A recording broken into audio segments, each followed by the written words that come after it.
नमस्कार, मी स्नेहा. आपण पाहताय साम टीव्ही. सेक्स एक सुखी जीवनाचा मंत्र डॉक्टर विजय दहिफळे यांच्यासोबत या कार्यक्रमाच्या लाईव्ह भागामध्ये पुन्हा एकदा तुमचं मी दर शुक्रवारप्रमाणे नेहमीच स्वागत करते. तसंच लैंगिक इच्छा आणि ऊर्जा ही समस्त प्राणी वर्गाच्या अस्तित्वाचा उगम आहे. पण इतर प्राणी आणि माणसाच्या लैंगिक इच्छा आणि माणसाची लैंगिकता यात काही मूलभूत फरक आहे की नाही? आहे ना. म्हणूनच ते समजून घेण्यासाठी आमचा हा मंच आहे. मंडळी, या मंचावर याआधी आपण सेक्स आणि त्या संदर्भातल्या विविध महत्त्वाच्या विषयांवर डॉक्टर विजय दहिफळे यांच्याकडनं शास्त्रोक्त माहिती जाणून घेतली आहे. मग योगा, म्युझिक, झुंबा, सेक्स, धूम्रपान, मद्यपान अशा अनेक विषयांवर डॉक्टर विजय दहिफळे यांनी आपल्याला वैज्ञानिक शैलीत, सहज शैलीत मार्गदर्शन केलेलं आहे.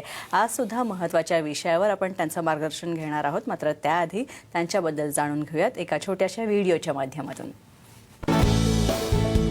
डॉक्टर विजय दहिफळे हे एक सुप्रसिद्ध सेक्सोलॉजिस्ट, यूरोलॉजिस्ट आणि अँड्रोलॉजिस्ट आहेत. डॉक्टर विजय दहिफळे यांचे क्लिनिक संभाजीनगर, हैदराबाद, दिल्लीमध्ये द्वारका आणि पुणे येथे आहेत. त्याचबरोबर नवी मुंबईमध्ये नेरूळ, खारघरमध्ये मेडिकोर हॉस्पिटल, ठाणे, दादर, अंधेरी, कल्याण, नाशिक, नागपूर, अहमदाबाद आणि दुबईमध्ये सुद्धा त्यांचे क्लिनिक्स आहेत. डॉक्टर विजय दहिफळे हे नेहमीच देशविदेशात कॉन्फरन्सेस आणि सेमिनार्ससाठी जात असतात आणि सेक्सबाबतच्या सगळ्या समस्यांवर मार्गदर्शन करत असतात.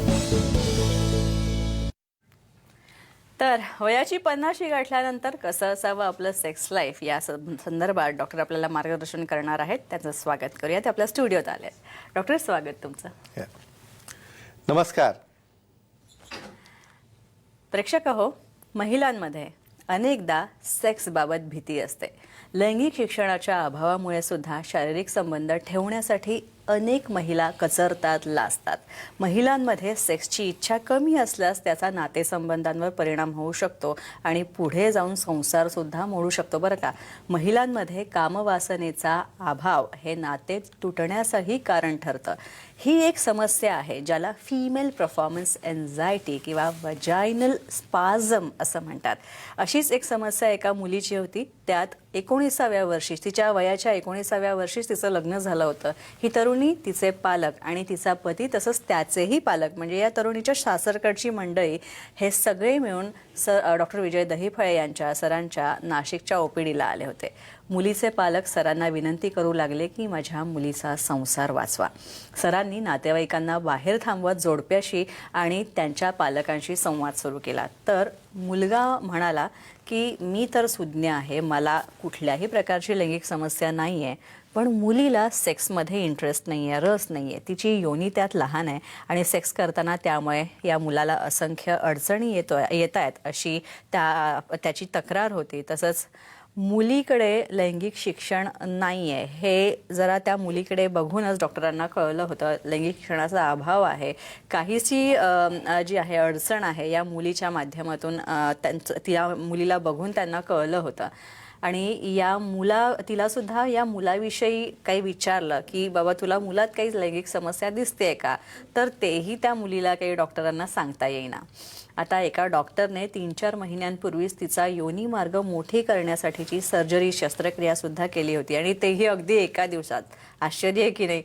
पण सरांनी जेव्हा या मुलीचा तिला तपासलं, तिचं चेकअप केलं, तेव्हा कळलं की तिच्या योनी मार्गात तर काही समस्या नाही आहे, योनीही अतिशय व्यवस्थित आहे.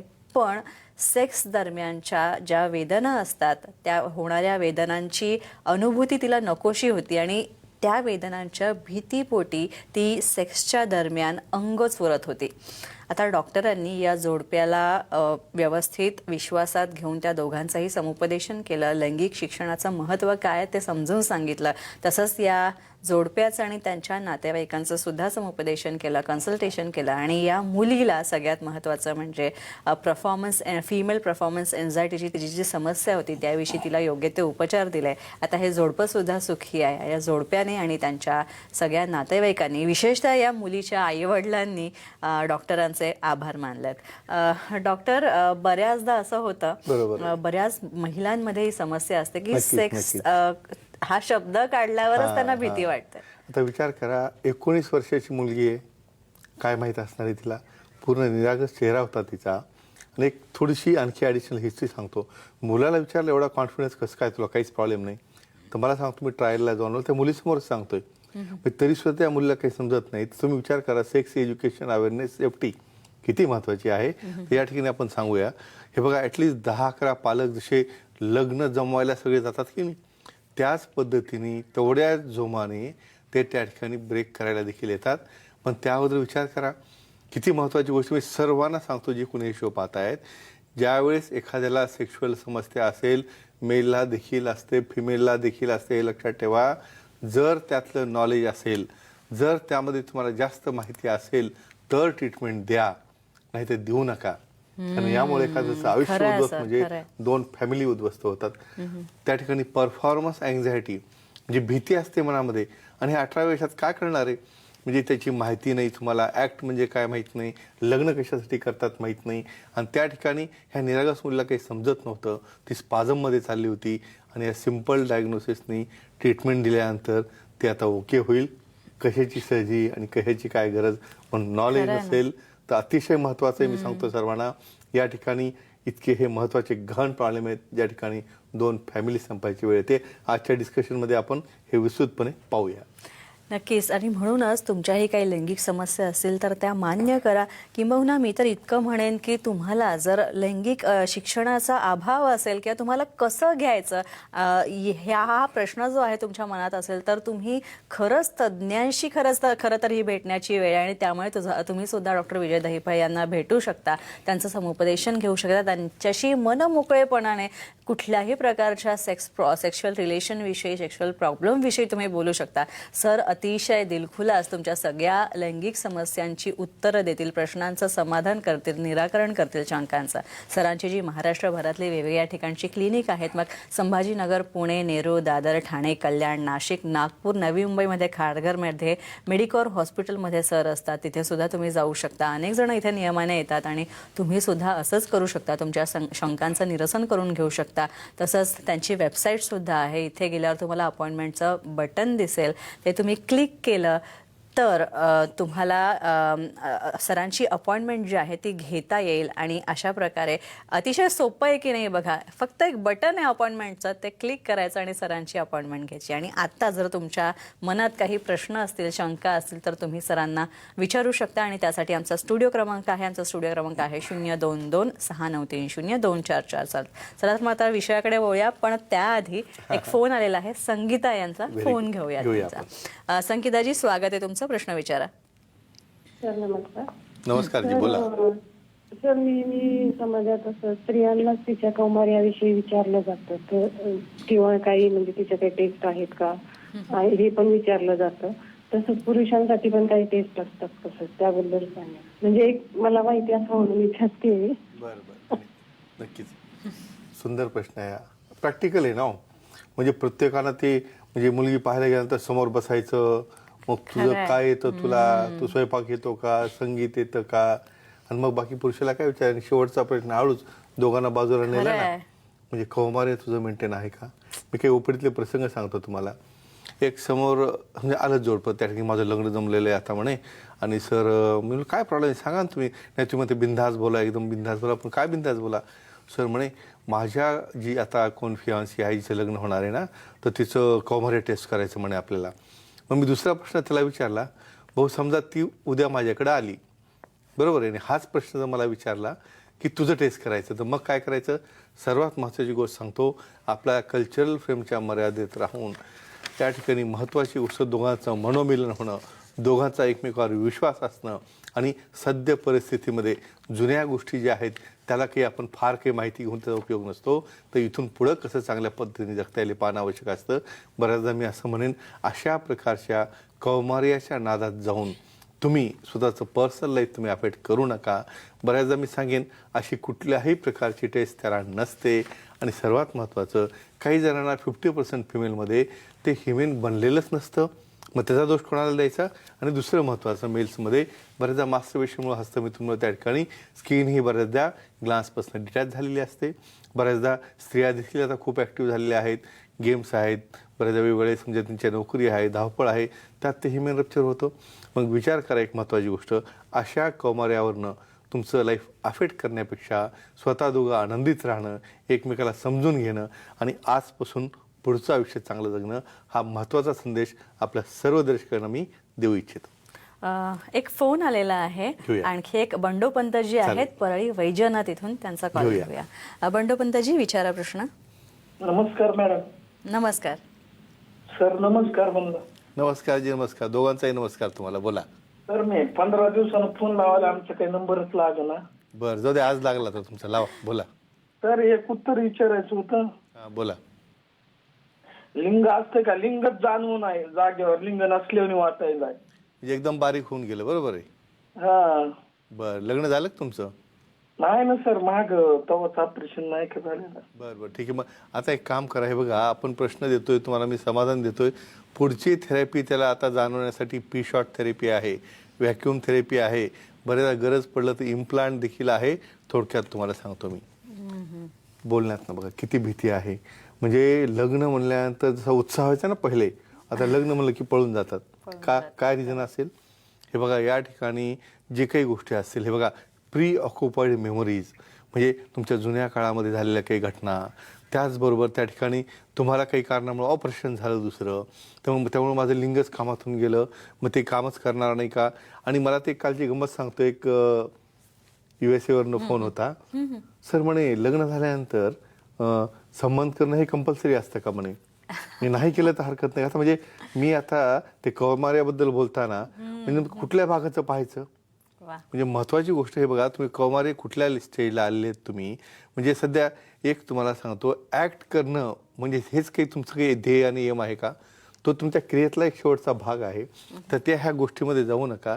आणि दुसरं, ह्यांना जी भीती वाटते, लहान लिंग आहे, संवेदना नाही, तज्ज्ञांना भेटा, सेक्सॉलॉजी सिरॉलॉजिस्टना भेटा. तुम्ही आता ट्रीटमेंट घ्यायला सुरू करा. बघा, नुसतेच प्रश्न विचारून समाधान होत नाही. बरोबर आहे. पुढची स्टेप घ्यायला लागेल ना. तर पी शॉट थेरपी घ्या, व्हॅक्यूम थेरपी घ्या. अतिशय चांगल्या प्रकारे रिझल्ट आहेत. असं डिप्रेस होऊ नका. तुमच्या कामातनं तुम्ही लक्ष देऊन, बऱ्याचदा अशी मुलं पाहिलेत मी, घरात बसतात, पळून जातात किंवा बऱ्याचदा इतर विचार करतात. तर एकच सांगेन, अजिबात घाबरू नका. तुम्हाला काळजी करायची गरज नाही. जी काही व्याधी आहे, जी काही तुम्हाला ते अस्तित्व जाणवत नाही असं वाटतं तुमच्या अवयवाचं, किंवा ती साईज वाढवायची असेल, याला अतिशय चांगल्या ट्रीटमेंट आहेत. तज्ज्ञाला भेटलं तर, उपचार घेतले तर. यानंतर जालनावरनं फोन आहेत. एक महिला प्रेक्षक आहेत, राणी इंद्राणी, त्यांचा कॉल घेऊया. राणीजी, विचारा प्रश्न. हॅलो सर, नमस्कार. नमस्कार जी, बोला. बोला. सर, इंटॅक्ट हेमन आणि कोमाऱ्यांचा काही संबंध असतो का? आणि हनीमूनच्या रात्री संबंध झाल्यानंतर ब्लडिंग झालीच पाहिजे असं काय असतं का? त्याबद्दल सांगा सर. ही सुद्धा समस्या असते. म्हणजे आता अशा काही रूढी परंपरा आहेत किंवा काही असे काही ट्रायबल्स आहेत ज्या ठिकाणी की त्या रात्रीच्या वेळामध्ये तुम्हाला तो भिजलेला रुमाल किंवा तो डाग पडलेला रुमाल असं स्टाईलमध्ये बाहेर आणून दाखवायचा आणि त्या ठिकाणी सांगायचं की यस, सक्सेसफुल असं काही असतं. आता यामध्ये अतिशय महत्त्वाचा बेसिक प्रश्न, आपल्याला आपल्या कल्चरल मर्यादेत राहून सर्व गोष्टी करायच्या असतात. प्रत्येकाला आपलं आपले लिमिटेशन, जबाबदाऱ्या माहीत असतात. हे बघा, अशा प्रकारे काळानुसार इतिहास बदलत जातो. काळानुसार जी नवीन पिढी येत असते त्याप्रमाणे सेम 1000 वर्षापूर्वीची लोक आता राहिली आहेत का? नाही. तर एकच सांगेन, इंटॅक्ट हिमेन म्हणजे काही केसेसमध्ये वजायना आणि त्या ठिकाणी जो योनीचा भाग ओपनिंग आहे, तो जो पडदा असतो, मी त्या ठिकाणी जो क्लोएका किंवा डेव्हलपमेंट होताना 4थ्या-5व्या महिन्यामध्ये ते मेम्ब्रेन ओपन झालेलं नसतं, तर त्याला ते हिमेन जे आहे त्यावेळेस फक्त पाळीसाठी ते ओपन झालेलं असतं, सिक्रेशनसाठी ओपन झालेलं असतं. काही केसेसमध्ये ते बनत देखील नाही. म्हणून परत एकदा रिपीट करतो, जे कोणी दर्शक आहेत त्यांना, तुम्ही तुमचं कुठलेही संबंध जुळवताना अशा प्रकारच्या गोष्टी, कौमार्य किंवा ते इंटॅक्टनेस आहे किंवा काही ब्लिडिंग पहिल्या दिवशी झालंच पाहिजे, नाही झालं तर मग हा डाऊट घेणार, मग माझ्याकडनं अरे तुझं आहे सध्या, त्याचा उपयोग तुला घेता येत नाही आहे, त्याच्यामध्ये बाकीच्या गोष्टी डोक्यात घालून स्वतःचं लाईफ कशाला खराब करता? बऱ्याचदा तुम्ही अशा गोष्टी पाहिलेल्या आहेत जोडप्यांमध्ये. म्हणजे बऱ्याचदा ती इतकी वॉशमनकी करतात, बाबा एवढी वॉशमनकी करण्यापेक्षा तिच्यावर प्रेम कर म्हटलं, कमीत कमी संबंध आणखी जवळ येतील आणि दूर जातील. म्हणजे सध्या सुद्धा पारतंत्र्यात राहिल्यासारखं बऱ्याच स्त्रियांना राहावं लागतं. तर ह्यातनं हळूहळू बाहेर येणं फार आवश्यक आहे. म्हणून सांगतो, अशा कल्पना हळूहळू डोक्यातनं काढा. कारण आता खूप ॲडव्हान्स जग झालेलं आहे. त्यामध्ये असं कुठल्या एका भागाचं भाग म्हणा, पडदा म्हणा असं पाहून जमत नाही. खूप वेगवेगळे प्रकार, खूप वेगवेगळ्या अवस्था त्यामध्ये आहेत. म्हणून एकच सांगेन, यांचा अतिशय छान, सुंदर, सर्व भगिनींना रिप्रेझेंट करणारा प्रश्न. आणि अशा प्रकारच्या इथून पुढे डोक्यात कल्पना ठेवू नका आणि स्वतःचं लाईफ असं खराब करून घेऊ नका. त्यामुळे इंटॅक्ट हिमेन, ब्रेक झालेली हिमेन, कौमार्य आणि त्याच्यामुळे तुम्हाला येणारे डाऊट्स हे सर्व बंद होणं ह्या काळाची सध्या गरज आहे. सर दादा उबाळे आहेत, आज उशिरा फोन आलाय त्यांचा घेऊया. कॉल घेऊया. दादाजी विचारा प्रश्न. नमस्कार सर. नमस्कार दादाजी, बोला. सर एनल सेक्स केल्याने काही तोटे होतात का, याबद्दल सविस्तर माहिती सांगा. अच्छा, very good, very nice question. आपल्याकडं नॅचरल पद्धतीने कुठल्या कुठल्या प्रकारच्या अवस्था असतात, कुठल्या कुठल्या प्रकारचे ॲक्ट असतात, एक थोडक्यात मी या ठिकाणी सांगतो. सर्वात महत्त्वाची गोष्ट सांगतो, कन्सेंटिंग. म्हणजे तुम्हाला काय करावं असं वाटावं ह्याची काही लिमिट नाही. महत्त्वाचं काय, ज्याच्यात तुम्ही एकटे करणार आहात का नाही, समोरचा व्यक्ती एखाद्या गोष्टीला अलाव करतो का, त्यामध्ये मुखमैथुन आहे, गुदमैथुन आहे, नॉर्मल हिट्रोसेक्शुअलिटी जे होत जाणारे नॉर्मल संबंध आहेत, ह्या सर्व गोष्टींमध्ये हा मी परत सांगतो, हा शेवटी येणारा भाग आहे. परत एकदा रिपीट करतो, या डेफिनेशन या सेक्सची एक सेन्सेशनल असणारी गोष्ट आहे. त्या ठिकाणी एक इमोशन्स आहेत आणि नंतर येणारं तुमचं एक्सप्रेशन आहे. ते एक्सप्रेशन समोरच्याला आवडतं का, त्या एक्सप्रेशनमुळे तुम्हाला आनंद मिळतो का किंवा समोरच्याला मिळतो का, त्याच्या पलीकडे जाऊन जर कन्सेंट असेल. सेक्स एज्युकेशन, अवेअरनेस आणि सेफ्टीमध्ये एकच गोष्ट सांगतो, कुठल्याही प्रकारचं इन्फेक्शन, STD आहे, STI आहे, सिफिलिस आहे, एड्स आहे, हे न होण्यासाठी प्रोटेक्शन वापरून आणि समोरच्याची संमती घेऊन जर तुम्ही ॲक्ट केला तर डेफिनेटली त्यामध्ये काहीही हरकत नाही. पण त्याच ठिकाणी जर ह्या प्रिकॉशन नाही पाळल्या, त्यातनं हायजीन जर नाही ठेवलं, तर एकमेकाला संक्रमण झालं, तर मला वाटतं कुठल्याही पद्धतीने इव्हन नॉर्मल ॲक्टला देखील मी या ठिकाणी ॲक्सेप्टन्स समजणार नाही, जर सेफ्टी त्यामध्ये नसेल तर. बाकीच्या ॲक्ट तर फार पुढं राहिल्या, फार दूर राहिल्या. नक्कीच. डॉक्टर, आणखी एक आहे की बऱ्याचदा आता खरं तर ब्रेकची वेळ झाली आहे, पण माझ्या मनात हा प्रश्न होता, पण आता ब्रेकची वेळ झाली तर याचं उत्तर आपण नंतर घेऊया. पण आधी मी प्रश्न विचारून टाकते की काही पुरुषांना जेव्हा सेक्स ट्रीटमेंट ते घेतात आणि त्यांना जेव्हा आणखी वेगळी काहीतरी समस्या आहे आणि ती पण विशेषतः किडनीशी संबंधित समस्या जेव्हा असतील, घाबरतात सगळे. किडनी फेल्युअर आहे, किडनी फेल्युअरची ट्रीटमेंट चालू असेल तेव्हा काय करायचं, हा प्रश्न आहे. पण याचं उत्तर आपण घेऊयात, मात्र त्याआधी एक ब्रेकची वेळ झाली, ब्रेक घेऊया.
ब्रेक नंतर आपलं स्वागत. डॉक्टर विजय दहिफळे आपल्यासोबत आहेत. डॉक्टर, एक फोन आलेला आहे अच्छा. विशाल मोरे यांचा, त्यांचा घेऊया, कॉल नक्कीच घेऊया. घेऊया. विशालजी, विचारा प्रश्न.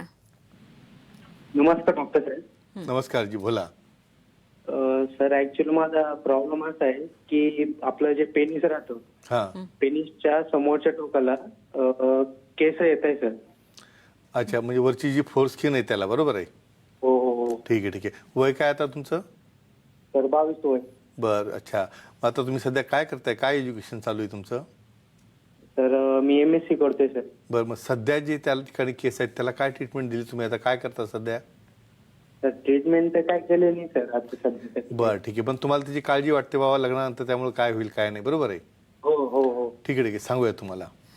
हो सुखी जीवनाच्या मंत्राच्या पुस्तकामध्ये बेसिक्स प्युबर्टी ह्या विषयावर माझा खूप चांगला टॉपिक आहे. आणि हे असं देखील असतं ज्यामुळे की मुलं बिथरतात, घाबरतात. आपल्या आईवडील तुझा नंबर 1 आला का, तू IIT झाला का, IAS झाला का, हा आपलं डोकं तिथं टाकून घाबरून बसलेला असतो. काय असतं हे बघा, तुम्ही पाहता म्हणजे निसर्गाची किती कमाई आहे. तेच केस डोक्यावर असतील, भुवयाला असतील, मिशाच्या ठिकाणी असतील, छान वाटतात. तेच हातावर आले, कपाळावर आले, किंवा आता कसं सांगितले नाही, प्रिप्यूस, बऱ्याचदा प्रिप्यूसमध्ये हेअर ग्लँड्स असतात. डेव्हलपमेंट ग्रोथ होताना आपण पाहतो की बऱ्याचदा पिनोस्कोटल रिजनपर्यंत, हाफ एरियापर्यंत हेअर्स ग्रो होतात. पण काही जणांमध्ये जेनेटिक हिस्ट्री आहे, काही जण खूप जास्त हेअर असतील, काही फॉलिकल जर पुढे गेले असतील तर बऱ्याचदा प्रिप्यूअर स्किनला देखील ते येतात. ते ॲबनॉर्मल वाटतं. बऱ्याचदा लग्नानंतर समोरचा पार्टनर त्या ठिकाणी घाबरून जातो किंवा मला हे काहीतरी ॲबनॉर्मली नको असं म्हणू शकतो ना, हा मुलगा डिप्रेशनमध्ये जातो. काही काळजी करायची गरज नाही. अतिशय उत्तम प्रकारचे ट्रीटमेंट आहेत. लेझर इपायलेशन, तुम्ही तज्ज्ञांना भेटा, सेक्सॉलॉजी, रॉलॉजिस्टना भेटा. लेझर इपायलेशन केल्यानंतर हळूहळू ग्रोथ ती कमी होऊन जाईल आणि नक्कीच तुम्हाला चांगला रिझल्ट देखील मिळेल. पण तज्ज्ञांना भेटलं पाहिजे, सेक्सॉलॉजी अँड रॉलॉजिस्टना दाखवलं पाहिजे.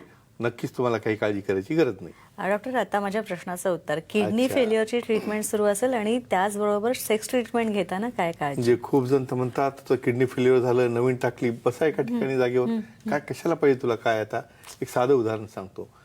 हे बघा, तुम्हाला कुठलाही आजार झालेला असेल, भले ब्लड प्रेशर असो, डायबिटीस असो, किडनी फेल्युअर आहे, लिव्हर फेल्युअर आहे, भले काहीही असो, तज्ज्ञांना भेटून तुम्ही जर तुमचं सेक्शुअल लाईफ ॲक्टिव्ह ठेवलं तरच तुम्ही शेवटपर्यंत तो टाकलेला ऑर्गन देखील, त्याला लागणारी इम्युनिटी देखील आणि त्याला लागणाऱ्या ज्या काही पूरक गोष्टी आहेत तुम्ही पुरवू शकता. ठीक आहे, माहिती आहे फेल्युअरमध्ये बऱ्याचदा स्टिरॉइड चालू असतात, काही इम्युनोसप्रेसंट चालू असतात. तर अशा केसेसमध्ये सर्वात महत्त्वाचं, घाबरू नका. तज्ज्ञांना भेटून फक्त ब्लड प्रेशरची काळजी घेऊन, शॉर्ट ॲक्टिंग आहेत, लॉंग ॲक्टिंग आहेत, जे काही लागतील, किंवा व्हॅक्यूम थेरपी, इम्प्लांटसारखे देखील ट्रीटमेंट आहेत, ते नॉर्मली सेक्शुअली ॲक्टिव्ह राहू शकतात. त्यांना मुलं देखील होऊ शकताना काळजी करायची अजिबात गरज नाही. आता आपला विनर सांगायची वेळ झाली. मागच्या विनर वेळेस सांगा. नक्कीच. सुजित वायसे, बारामतीचे, मागच्या वेळेसचे विजेते आपल्या सेंटरला आले. त्यांनी प्रोटीन घेतलं, त्यांनी गिफ्ट घेतलं आणि ते घेऊन आपल्या मित्रांसाठी देखील ते घेऊन गेले. आता अशाच पद्धतीने तुम्हाला या प्रोग्राममध्ये सहभागी व्हायचा असेल तर चिठ्ठी काढायला लागेल. त्या अगोदर ह्या आपल्या विजेत्याचं मनापासून हार्दिक हार्दिक अभिनंदन. त्यांनी खूप आनंद व्यक्त केला आपल्याकडे येऊन आणि आपल्या मित्रांसाठी देखील ते सुखी जीवनाचं मंत्राचं मराठी पुस्तक घेऊन गेले आणि आपली हिंदी आवृत्ती आता लवकरच येत आहे. आणि हे सर्व मिळायचं असेल तर चिठ्ठी काढायला लागेल, कारण त्यांनाच तो अपॉर्च्युनिटी मिळते. आणि हा आपल्या शोचा सर्वात आवडता मोमेंट आपल्या दर्शकांचा, की आता मॅडम कोणाची चिठ्ठी काढतात. हो बाबा, म्हणजे ही त्यांनी सांगितलेली मागणी होती बरं का, असं एकदम डायरेक्ट मॅडम काढतात म्हणे, आमची चिठ्ठी खाली राहून जाते. वा, आपण गेलो आता पुण्यामध्ये. सचिन सासवडे यांचं अगदी मनापासून अभिनंदन. यांनी कुठल्या प्रश्नाला उत्तर दिलं होतं, या ठिकाणी जर इरेक्टाईल डिस्फंक्शन सोबत थायरॉइड जर असेल, थायरॉइडचा आजार असेल, हायपरथायरॉइडिझम असेल, तर अशा वेळेला काय ट्रीटमेंट द्यायला पाहिजे. त्या ठिकाणी महत्त्वाचं सांगतो, थायरॉइड असणं, त्याचं फंक्शन काय आहे, हायपो आहे, हायपर हे पाहिलं जातं. ते पाहून हायपरथायरॉइडसाठी आपल्याला स्पेशल ट्रीटमेंट द्यायला लागतं. का? कारण हायपोथॅलॅमो पिट्युटरी गोनाडल ॲक्सिस हा सेक्शुअल ॲक्टिव्हिटीसाठी अतिशय महत्त्वाचा असतो. नक्कीच यांचं अगदी मनापासून अभिनंदन. आणि डेफिनेटली यांनी जे उत्तर दिले ते अतिशय करेक्ट आहे. आणि असं सहभागी व्हायचं असेल तर प्रश्न विचारायला लागेल. जसं सेक्शुअल डिस्फंक्शन सोबत थायरॉइड आहे, त्याच पद्धतीने जर किडनी फेल्युअर असेल तर काय करायला पाहिजे, हा शो जर मिस झाला असेल तर साम टी व्ही सुखी जीवनाचा मंत्रवडं टाईप जरी केलं तर पूर्ण शो पाहता येईल. आम्हाला डायरेक्टली फोन लावा, मेसेज सांगा, ईमेल टाका किंवा डायरेक्टली तुम्ही उत्तर देऊ शकता.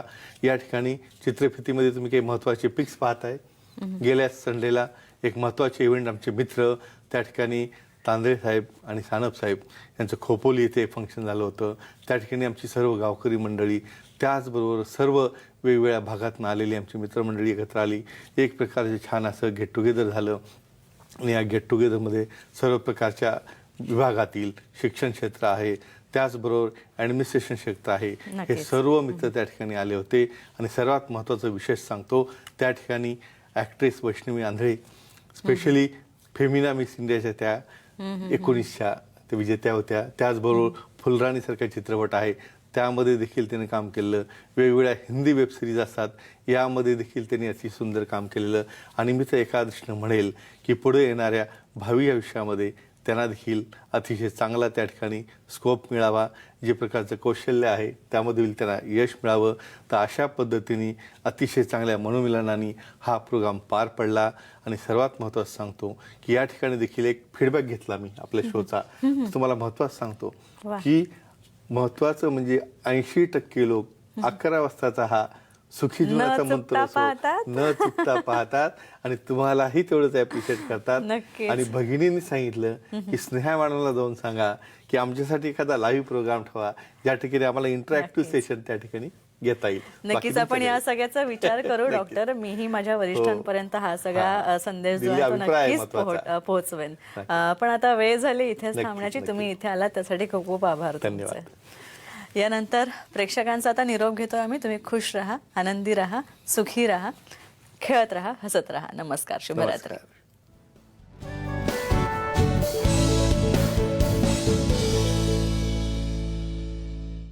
नमस्कार.